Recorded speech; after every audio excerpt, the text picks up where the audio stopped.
Welcome. This is Chapter 7 of the Spiritual Combat and a Treatise on Peace of Soul by Dom Lorenzo Scupoli. The title of this chapter is The Right Use of Our Faculties. The understanding must first be free of ignorance and curiosity.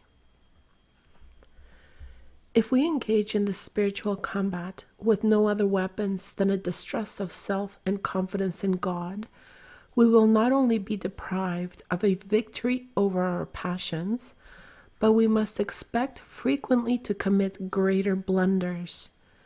It is necessary, therefore, to employ correctly the faculties of body and soul, the third means we proposed as requisite for the attainment of perfection. Let us begin with regulating the understanding and the will. The understanding must be freed from two great defects under which it frequently labors. The first is ignorance. This prevents the attainment of truth, the proper object of its inquiries. Exercise makes it lucid and brightens it, so that it can clearly discern how to purge the soul of all irregular attachments and adorn it with the necessary virtues. The means of accomplishing this are as follows. The primary means is prayer, by which is sought by the light of the Holy Spirit, who never rejects those who earnestly seek God, who delight in obeying His law, and who, in all decisions, submit their own judgment to that of their superiors. The second is a persistent application to the serious and diligent examination of every object in order to distinguish the good from the evil.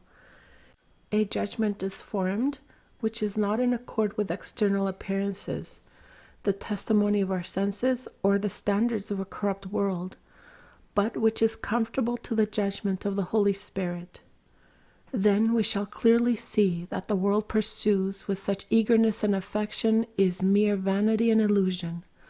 That ambition and pleasure are dreams which, once shattered, are succeeded by sorrow and regret. That ignominy is a subject of glory, and sufferings a source of joy.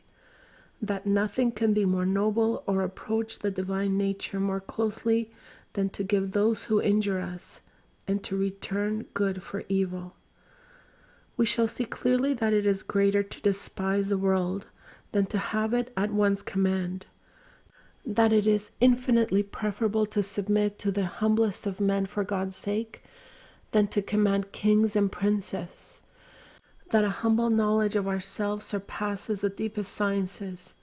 In short, the greater praise is due to him who curbs his passions on the most trivial occasions than to him who conquers the strongest cities, defeats entire armies, or even works miracles and raises the dead to life.